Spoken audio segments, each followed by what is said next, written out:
Good afternoon, everyone. Welcome to another IPDAY Webinar Wednesday. Today's webinar, Future Changes to CASAS, Evolving to Better Prepare Workers for Skilled Jobs.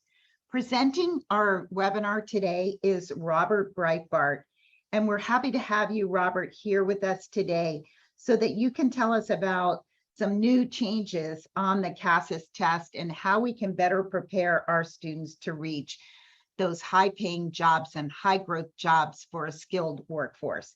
Before we get started, I do want to remind you of a few housekeeping rules that if you have a question, and I hope today you do have some questions, pop them into the Q&A option.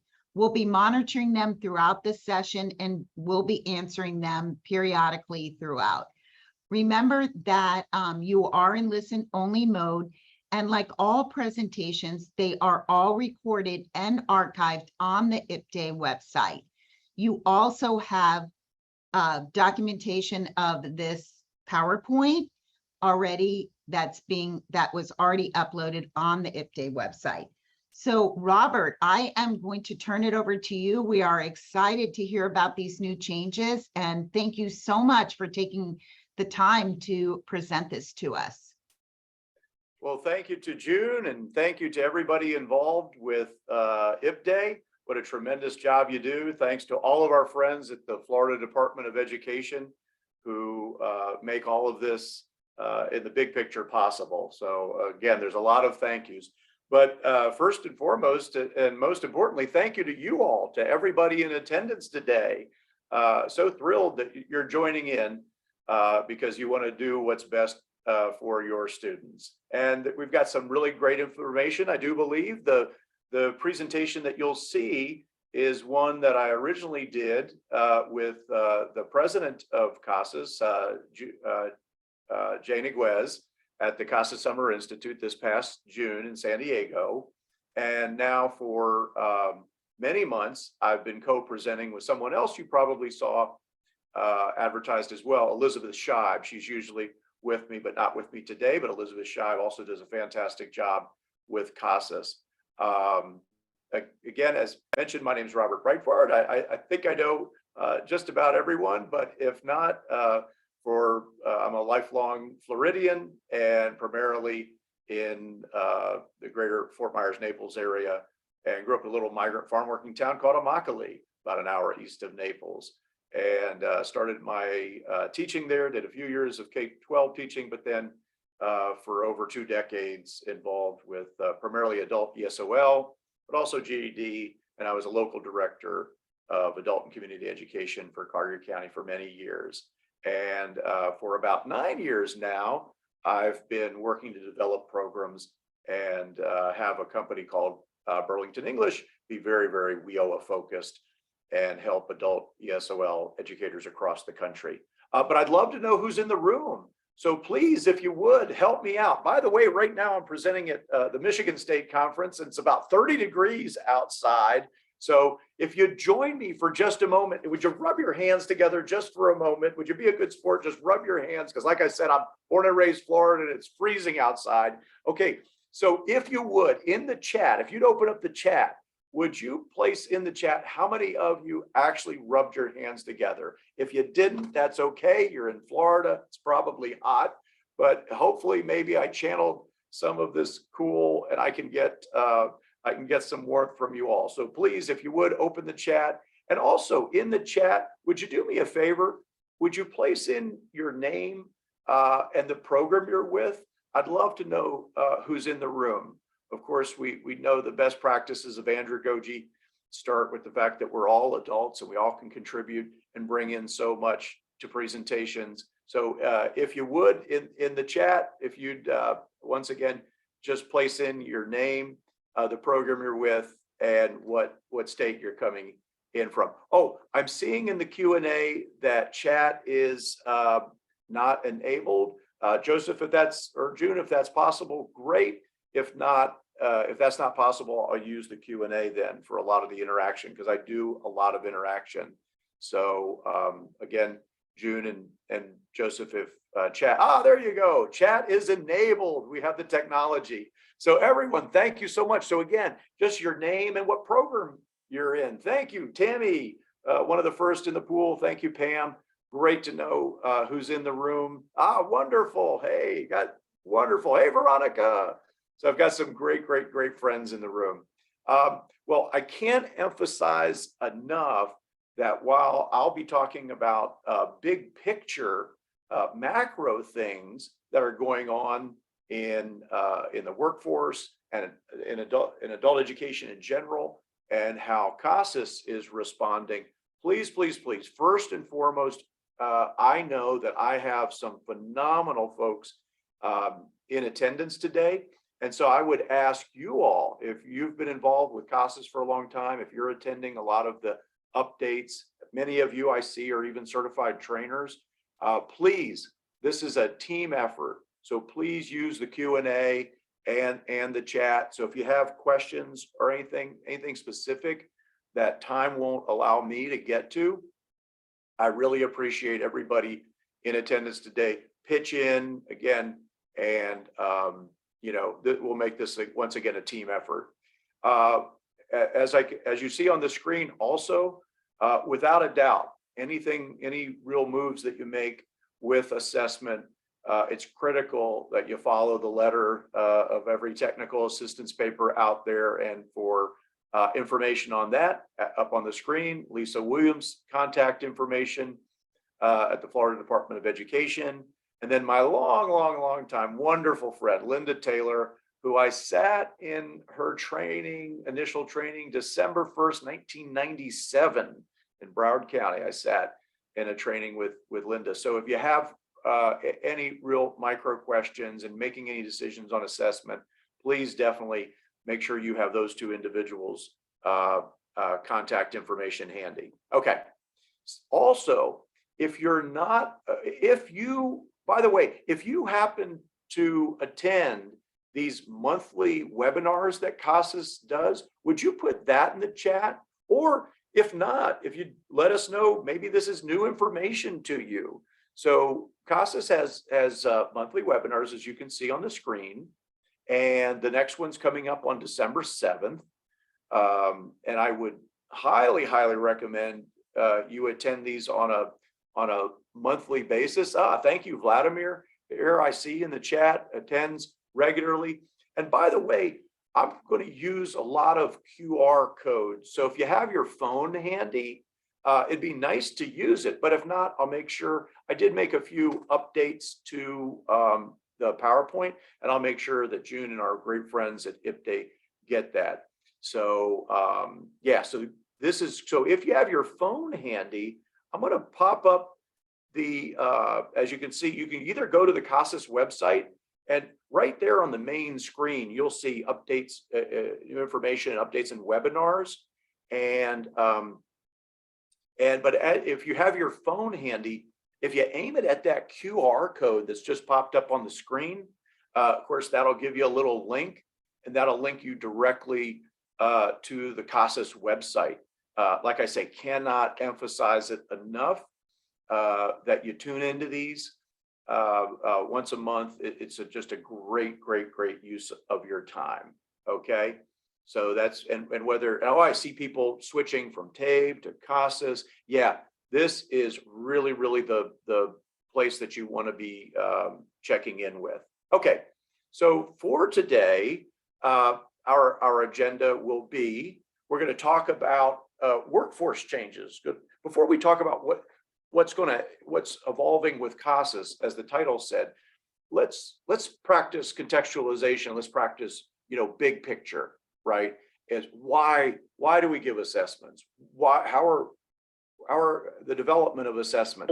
How's it done so that it really not just helps us know where students are, how best to serve them, how to guide instruction, but really in the end, how to help them once they step off our campuses or log off our Zooms, so they're really ready, to have life-sustaining, family-sustaining wages. So we're going to talk about what's happening with workforce changes.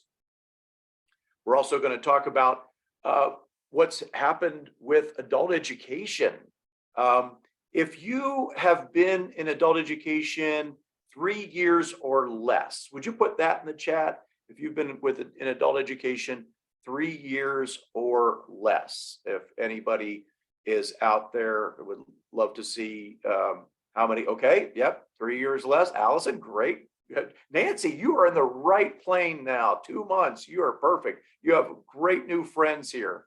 All right, fantastic.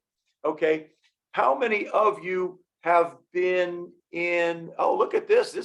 I'm so glad you're here. I'm so glad. And you have new friends to help you along your journey. How many of you have been in between 4 to 7 years? 4 to 7 years. Anybody 4 to 7 years? And there's a reason I picked 7 years. Amy, there's a reason I picked 7 years. It's because of that WIOA that just popped up on the screen, because that's only been around actually 8 years, since 2014. We're also therefore going to, we're going to take a look at what's changing in the workforce, what's happening with adult education, because it's a definite different adult education. This is my 32nd year in adult education. Started in 1990 as a part-time adult ESOL teacher. So we're going to talk about how CASAS is changing for all of these reasons that we'll cover. And then what are some next steps, whether you're a teacher, whether you're an administrator, whether you're support of some kind, what are the next steps that you should be thinking about as CASAS evolves and then your program evolves. And then lastly, we'll have a little bit of time for Q&A. I'm going to save a good portion of Q&A to the very end. But I will definitely lean on a lot of the people who I have in the chat room, like Veronica and others. So if you've got questions, or you put them in the Q&A, but I know we have some real great talent on board. I know we have Rachel from Florida Department of Ed on board. So please join in and make this a communal effort. Okay, how about this for a start of a question? What changes to the nature of work have you seen in the past few years? So in the chat, what have you seen that's changed? Whether it could be during the pandemic, it could be even prior to the pandemic. What's changing in the world of work? Anybody got something? Christine, yep, definitely more tech, more remote work. There we go. Veronica, thank you. Yeah, 20, it's interesting. 21st century skills. If you look deep into 21st century, it's technology, but it's also things like critical thinking and communication. So I'm so glad you put that in there. Yeah, laws, policies, digital literacy. So you have deaf people selecting their workplace. Thank you, Tanya. You definitely have made a case for all of the reasons that so many of us are looking at research now. And this was something that came out earlier in the year. And it's talk about a case for upskilling America, particularly for middle skill workers. But I'll tell you, when you read through a lot of this research, you come away knowing that it's not just middle skilled workers, but as you know, as technology is replacing more and more roles of that entry level jobs filled, really we're almost losing a low skill. It's almost everything in some way, shape, or form is approaching middle skill.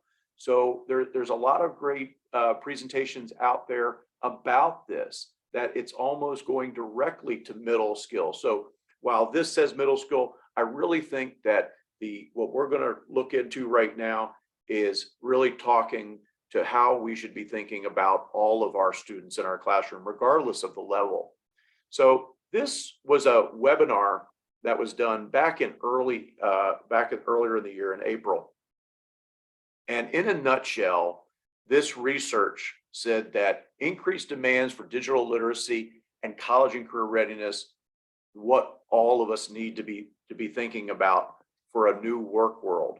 So as you can see, technology and automation are changing the nature of work. By the way, keep that in mind, because we're going to double back to that later in the session. Talk about technology, automation.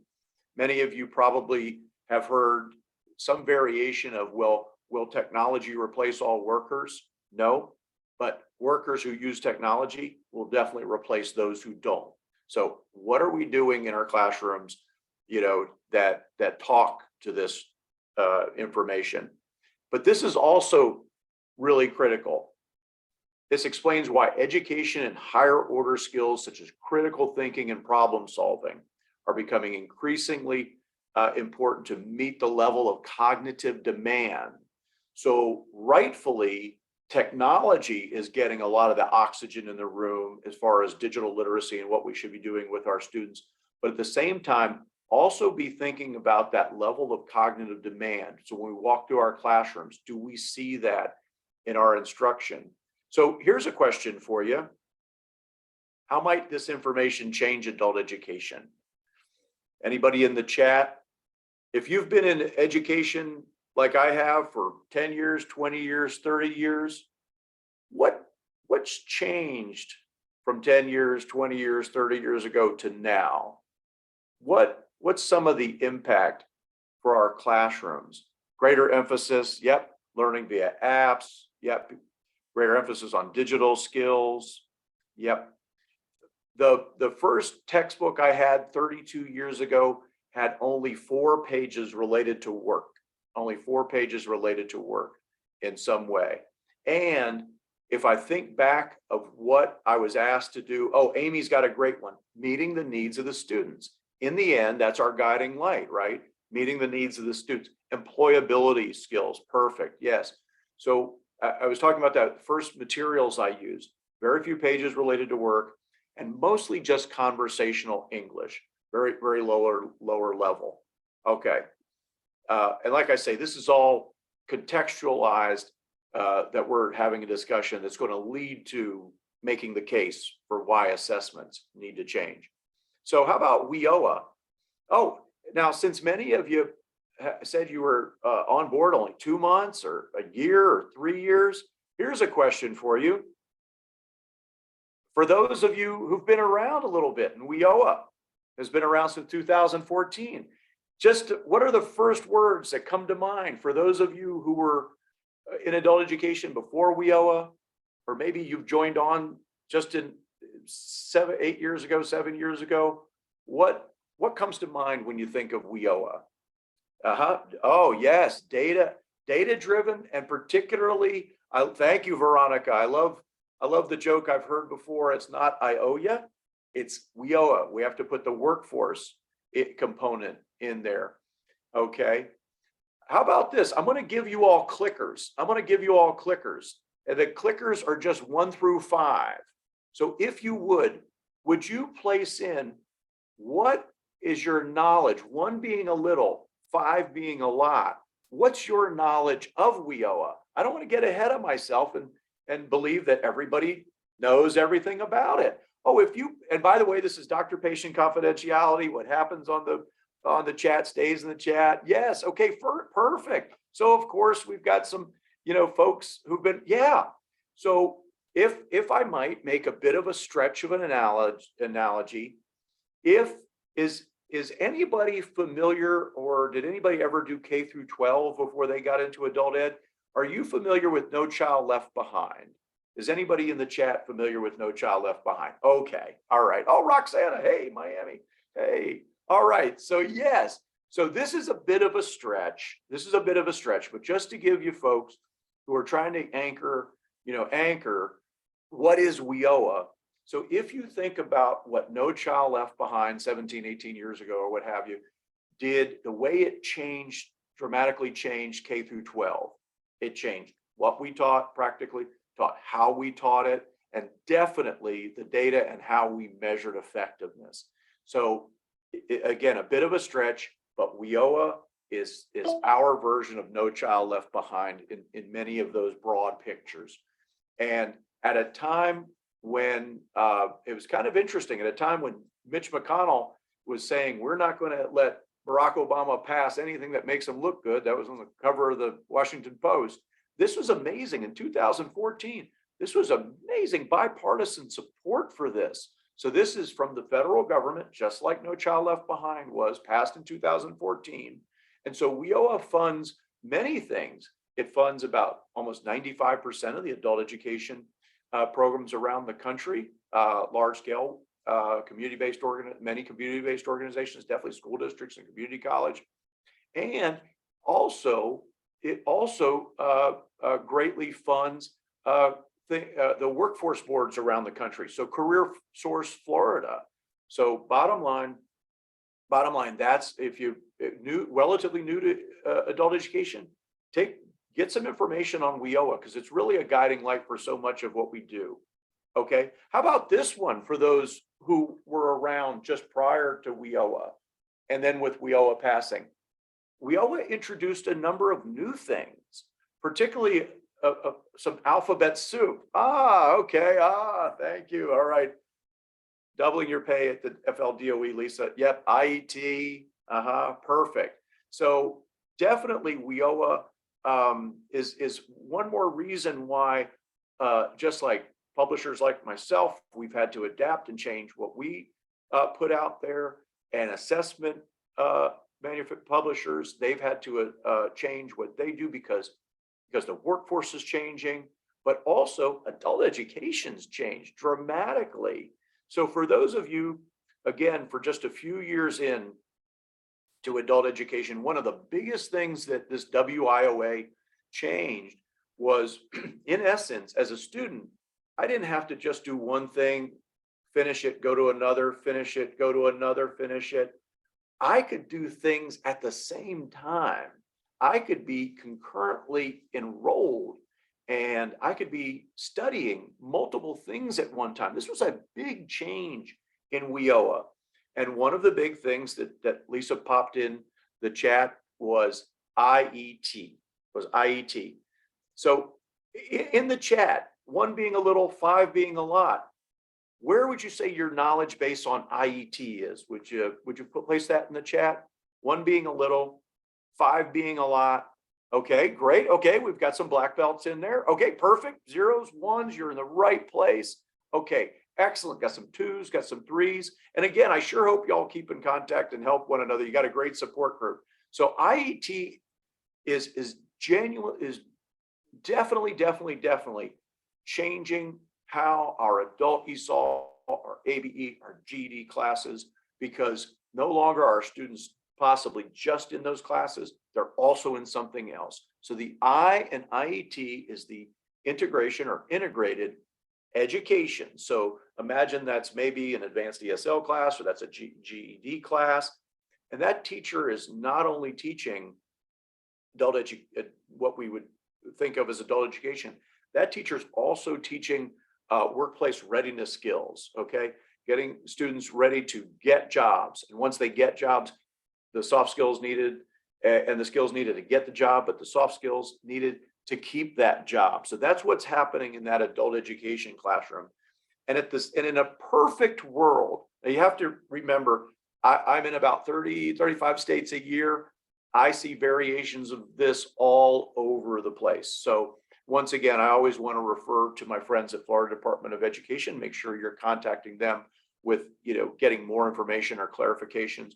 So IET is that the fact that, let's say that's a GED teacher on the left in the education, and then there's a culinary arts teacher. They, in a perfect world, they are actually going to be co-teaching, possibly teaching at the same time. They met prior to the class starting. They came up with a single set of learning objectives. The GED teacher is thinking possibly about, with culinary arts, weights and measures, and how to incorporate that into her or his, math portion of the GED. So this is IET. And this is probably one of the biggest changes to adult education, because I have to admit, back in the early 90s, I think most of us thought folks are just here to learn English, get their GED, and then we wish them well. But now we know that part of what we are and who we are and what we're doing, our mission, is actually so that we're preparing them to get a job, keep a job, get a better job.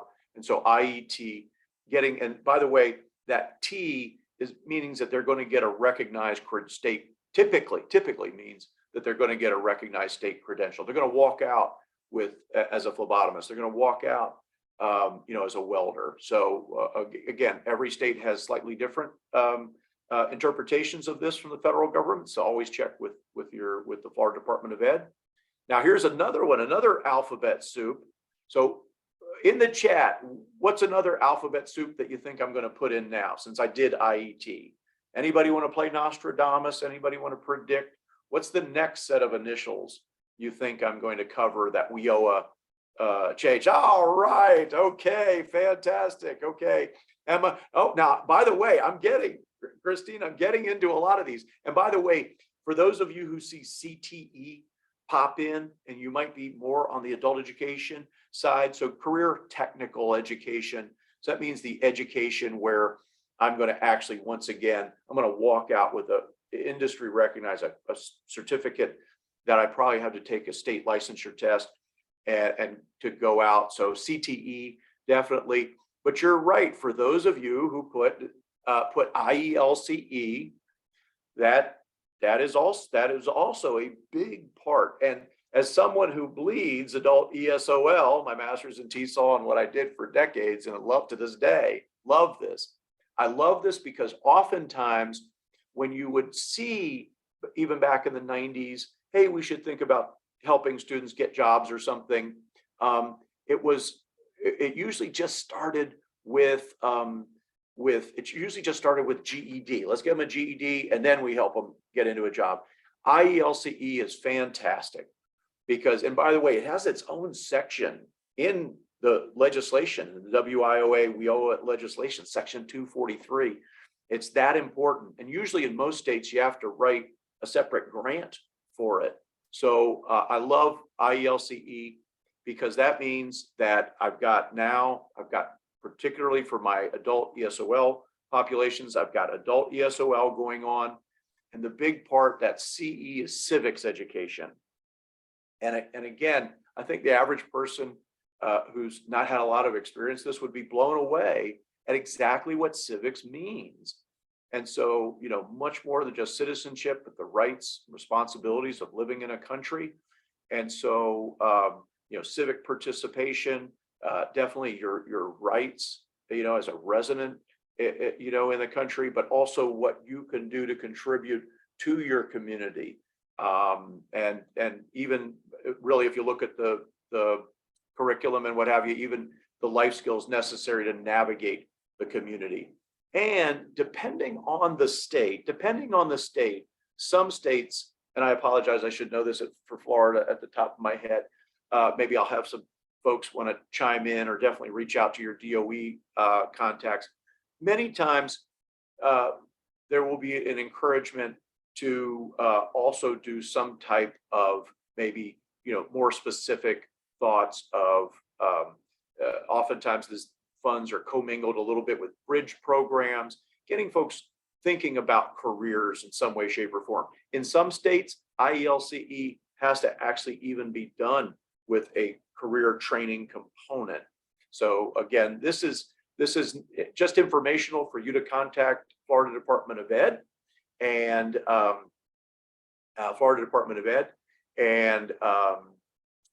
definitely there's lots of also great resources on the IPDAY website as well. Okay, so we've talked about how the world of work is changing, talked about how adult education looks not much like what I started in 1990. And so for all of these things, we have a question for you. Of all of this, what do you think Robert of 1990 is now going to have to change what he does in the classroom? Let's say I'm teaching advanced ESOL. The information you just saw, how does this change the class, what a teacher should be thinking about if maybe I hadn't taught in 30 years? Anybody want to put in the chat, how does all of this that you saw, IET, IELCE, how is that going to change maybe what I'm doing in my classroom. Because I got to admit, back in 1990, we were mostly ring, rang, rung, speak, spoke, spoken. Nice to meet you. Nice to meet you too. Okay. Yeah. Mostly general conversational English. So you're right. Christine's perfect. Employability skills. Excellent. Amy, I'm going to interpret services offered as, yeah, we're offering a lot more than just ESOL, ABE, GED. Yes, we're offering job training, more opportunity to develop the skills. Instruction, Veronica, instruction needs to be focused on rigorous curriculum to increase academic levels. I promise you, I did not rehearse this with Veronica, but if you're monitoring the chat, that is going to be spot on. This is a different world I'm sending my students out to from my adult ESOL class, but also not just out, might be just on campus, but they're going to be doing more on campus even while I've got them. So career focus, ABE, CTE, and employer collaborations. By the way, please, even if you're part-time, this is just a fantastic time to be in adult education, and particularly thinking about the fact that, you know, we are part of economic development, and we've got our folks are so many of them are employed or would like to be employed. And so what do employers need, right? What do employers need? Because we're really should be working backwards from, you know, begin with the end in mind. Thank you, Dr. Leo Mediavilla. Begin with the end in mind. And so that's maybe the biggest guiding light. What should I be doing in my classroom that's really going to help my folks, my students, as they step into their workplace or they go to get other jobs? Love Kestia's more contextual. Yes, more contextualized lessons, workforce and academic focus. Perfect. So this is great. Thank you so much, by the way, for your audience participation here. So what we have now is here's an interesting thing. Typically, what qualifications? Oh, by the way, great one. Before we get too far in, I love Lisa's career navigation.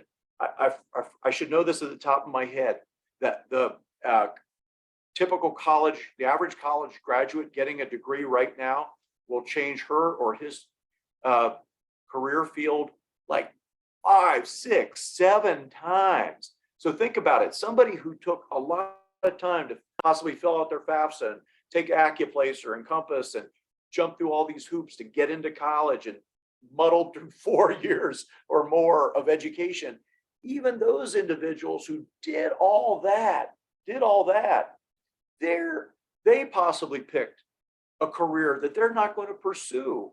So I love how Lisa put in that our programs should be a great place to help our learners not make those same, hopefully as best as possible, do more career exploration so they get into a career training program or go into college with a better idea of what's going to be right for them. So that's great. Here's a question for you. That culinary arts teacher that I show on the screen here, typically in most states, what is the qualifications to be that teacher? Anybody got any idea? Anybody got any idea of what the qualifications? If I were an auto mechanic or I were a welder and I now wanted to work at one of our state colleges or school districts, community college, state college programs or technical college programs. Anybody got an idea in the chat? What's the qualifications? Yeah, yes. I'm going to scroll up just a little bit to see who put that there. That is great. Yeah, that is perfect. Typically just 6 years in the field. Vladimir, yeah. Typically across the country, it's just 6 years, and vocational certificates and professional certs, as Pamela says and Lisa said, yes, but it's 6 years. But what percentage, though, of those culinary art teachers, of those auto mechanics teachers, are traditionally trained teachers as well? And when I say traditionally trained, they graduated with, they went through possibly student teaching or went through all the traditional. Anybody got an idea of the percentage? Yes, Vladimir, thank you. An incredibly small amount of those teachers who in career technical education. Now, many times you will. Here in Michigan, at the state conference, I met two teachers that happen to be health occupation certified as well as traditionally trained teachers. But I'm going to jump, would you think that, keep this in mind? This is going to be very important as, again, we talk to some of the evolution of CASAS. So what can we do in our classes that is going to help our students? So when they go into a class like this, okay, think about that. I'm going to jump. That was a little teaser at my time in radio. So we're going to come back to that. Okay. So one more quick question. All right. So here we go back to the alphabet soup, and this is important, okay, because this guides so much of our world, and for many of us, we don't even know it. What's the data system? And if you work with the Florida Department of Education, you got to sit this one out, okay? Because all right, so what's the data system used to, not for you to get your information to Tallahassee, but to get, thank you, Carol, but to get your performance, how many test gains you got, how many GEDs, how does Tallahassee, Florida Department of Education, send that up to Washington, D.C.? See, we got the Babe Ruth there, we got Roxanne in there. Yes, exactly. Yes, Elida. Okay, man, I tell you, I've got the advanced class here. Exactly. And by the way, if this is new to you, please, at the very least, find out, get some training from IPDE, from the FLDOE, get even the small, hey, Pamela Joe, get even the smallest amount of training on the NRS. Just know some of the big pictures. If you know nothing, table 4, remember that, everybody, table 4. This is so important. This is so much of our GPS. This is so much of our GPS and what we're doing with individual students, with our students as a whole. And so the national reporting, okay, now why, Robert, this is kind of interesting. Why are you bringing in data into this? Because believe it or not, we interact with it far more than we know. Obviously, hopefully the NRS is, amongst other things, showing the federal government just how fantastic we're doing as Florida educators with each and every student. But also the NRS is guiding what we do as far as what we call our, for instance, what we call our levels, okay? So these are NRS mandated scale scores of what defines every one of the levels. And not just the scale scores, but also what each level means. Now, when the NRS was putting together what every level means and what have you, what were the as this question says, what standards guide national adult ESL programming? Anybody in the chat want to take a guess? And there's anybody in the chat, what are the standards that guide adult ESOL programming? I'm checking that chat out. Okay, so this is an interesting one. Now this is the national guidance that, and by the way, this is what all of the test publishers had to look at as they're developing their new tests. Okay, so it's interesting. A lot of people remember, the Common Core from back in those No Child Left Behind days. And then there was an adult education. Okay, there you go. There was an adult education version. I'm using stretched analogies here, but the college and career readiness standards. But quickly, adult ESOL professionals across the country recognized that, the college and career readiness standards, we needed something for us very similar in adult ESOL. And so, our version, if you will, again, broad generalization of the college career readiness standards, English language proficiency standards. Take a look at this if you can. This is good. If you get an opportunity to attend any training on this is such a great reflection of when you walk through an adult ESOL room, what should be happening and it should remind you a lot of what you see in the English language proficiency standards. Okay. Now, if you look through them, you'll also be blown away because the NRS use those ELPSs to guide, okay, development of the level descriptors of what students should be able to do. Okay, so take a look at this quickly. If you had a neighbor who wasn't involved in education, wasn't involved in adult education, and all they remembered was maybe their high school years, of taking Spanish with Señor De La Rosa in 9th grade, me alegro mucho de conocerle, nice to meet you and everything.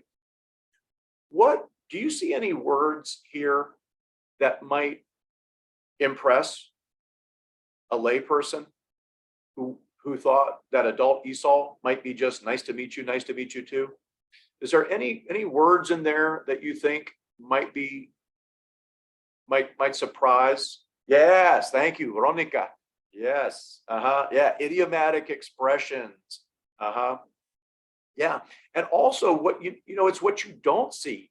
You don't see things necessarily like we'll be able to interpret a roadmap or be able to, listen or be able to interpret coupons or something. Yes, thank you, Fane. Oh, Fane, long time. Hey, Carol. Yes, interpret. And so the more you get to know these English language proficiency standards, the more I think impressed you'll be on just how that adult ESOL classroom needs to be changing. Look at this: deliver oral presentations and compose written information. Here's another one. Check this out. You should be able to carry out both short and more sustained research projects. So this, keep in mind, this is what the federal government, the Office of Career, Technical, and Adult Education is using to guide programming, right? And therefore is what the assessment publishers have to be looking in when they're developing their new tests. Okay, so all right, now a critical part of the English language proficiency standards are something like Webb's depth of knowledge. If you're not really familiar, but I'm just about anybody who's been involved in education, definitely being able to ask more and more of learners is just so critical. Okay, so moving up the Webb's depth of knowledge from just recall to what things like you see on DOK3, what are the intended and unexpected outcomes, depth of knowledge here. How about this one? What if? Okay, what if? And so again, how I explained at the very beginning is that I wanted to paint a picture of what's happening with CASAS, and then hopefully you get even more information from CASAS directly. So here's some timelines.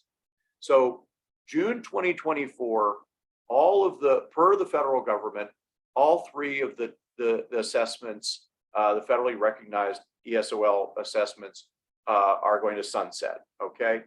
On October 1st last month, all three of the test manufacturers had to submit to the federal government for their what they'd done field testing and their proposed new assessment. So that happened October 2022. So somewhere in 2023, and again, think of drug trials, think of the way pharmaceutical companies have to do field testing, drug testing, and then submit to the FDA. Kind of the same thing happening kind of the same thing that's happening with the evolution of a new CASAS. Okay, so what we should possibly expect to see is by 2024, summer of 2024, and this is a great reason to keep on with those webinars, those CASAS webinars. In 2024, you're going to have a brand new CASAS in your hands called STEPS. Okay, so STEPS, the student test of English progress and success. It's aligned to the ELPS standards. So this is what was submitted October 1st. And it was, again, now some things to consider. It's going to have more levels. And so definitely this is a reason to reach out to CASAS, reach out to Linda Taylor. It's going to have more levels. So if you want some, even more information on what's happening, you've got your Florida State trainers on the line too here. So anything that they're doing, anything Lisa Williams at Florida Department of Education is doing, tune in, okay? This is kind of interesting. How many of you all are familiar in even the slightest way a little bit with CASAS goals? Now, if you use CASAS for ESOL, it's called Life and Work currently. But is there anybody out there in the chat who's familiar with CASAS goals? And if, okay, yeah, okay. So what our friends at CASAS tell us is, for those of you who are familiar even a little bit, this is the, for so many people who are familiar with TABE 1112, that's used with ABE and used with GED, CASAS goals is that crosswalk, is that equivalent. So data recognition, DRC puts out TABE 1112, CASAS puts out CASAS goals. And that's what you use for folks who've exited out of ESOL and are an ABE, GED. So if you are familiar with CASAS goals, CASAS tells us that the new steps, so the new ESOL assessment that we're talking about that's going to be coming, hopefully approved next year and coming in our hands in 2024, is going to look about 80% like the CASAS goals. So if you're familiar with that, then you have a jump start. One of the big things I can tell you when I co-present with Elizabeth Scheib is, think about the changes that are going to happen when you make a change, when you make this change. And we'll go to sleep and we'll wake up and the new CASAS steps is going to be on our doorstep. One of the things is, if you give primarily the assessment paper and pencil, think a lot about moving to e-test. Think a lot about digital delivery if possible. I know that might not be possible, restrictive environments in different places. Think about that. And so if you use your camera on the QR code here, this will take you directly to the, thank you. Oh, Linda Taylor's on. Oh, fantastic. Yeah, steps may be available using in July 2023, or programs could start using these new series. Okay, when Life and Work. Oh, great. I am so glad. And I'll make sure, and Linda, make sure you put your email, please, in there as well. Thank you so much. Yeah, we've got a legend on the line. So, okay, so that's a thing to be thinking about, is making the move from paper and pencil to CASAS e-test. So just very quickly, just to take a look, and by the way, if you're looking, I always love to get sample questions to gain it, a little bit better. Thank you, Linda. Get a better understanding. So take a look at this right here. This is a sample question, and the QR code that I popped up leads you to the CASAS website sample questions, where you can get sample questions for all the different products they put out. So basically, when we take a look at a CASAS that was developed at a different time for a different adult education, we take a look, and so oftentimes, when we read through this, again, we take a little bit more time in some other presentations I've done to say, what's going on here? Do the reading passage, but we ask ourselves, how rigorous, is this particular question? And we've gotten this from the current Life and Work sample question. And let me go back just a bit. So again, this is the current Life and Work that's used. So if we can glean that a fair amount of the new CASAS steps will remind someone of CASAS goals, let's take a look at a sample question from CASAS goals, okay? So take a look at this just for a moment, this reading passage, particularly what I highlighted. And if you look through this passage to see, put yourself in the mind of that ESOL student who's reading this. And one of the reasons why Jane Guez and I, when we were putting this together, we didn't really pick this reading passage to show necessarily a lot of the evolution, but take a look at the way the answers are put together, okay? And compare that to what we saw with life and work. So really, CASAS is evolving to meet all those changes we were talking about from reports of the workforce, all the changes that WIOA and other, you know, standards efforts are bringing to adult education. And so look at, even to me, even the answering and selection is more robust. It's going to better prepare, better give us an idea of where students are, how best to serve them. So definitely more on what we were talking about with Webb's depth of knowledge. Okay, I'm going to skip this one for just a second, because this I love. I am so excited about this coming from CASAS. And this is the fact that there's a new essay test. And so just like, by the way, besides, I always felt so badly when I was teaching adult ESOL, because I wanted my students who it was right for them at their time in life and their goals to get into ABE and then into GED. And when I would meet them years later and they say, yeah, I tried ABE or I tried GED, but it was too much for me, I always thought, well, what could I have done more for them in adult ESOL to better prepare? And one of the things, besides obviously math, which is the hardest of the GED statistically, essay writing. So I love the fact that CASAS has this great feature where students write to a prompt, takes about 45 minutes to an hour, and it's auto scored. I hope you are, like I say, finding out a lot more information about this from our friends at CASAS. Auto scored, and CASAS did so much tireless work to make sure that the artificial intelligence and everything that was done with this is just top notch. So keep an eye out for this to help with essay writing, because I got to admit, I was a pretty good conversational ESOL teacher. I don't know if I was a great writing teacher. So what are the skills needed?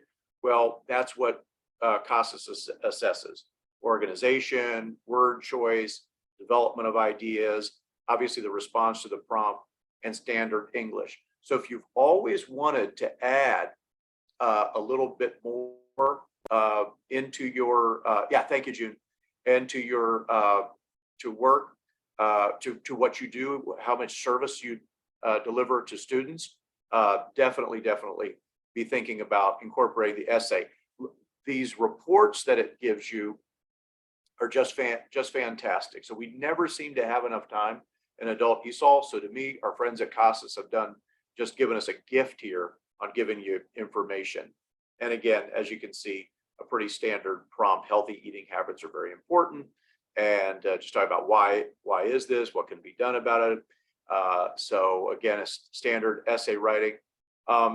If you've heard me present, though, you know that a lot of the research I did for my master's in TESOL is of reading, writing, listening, and speaking.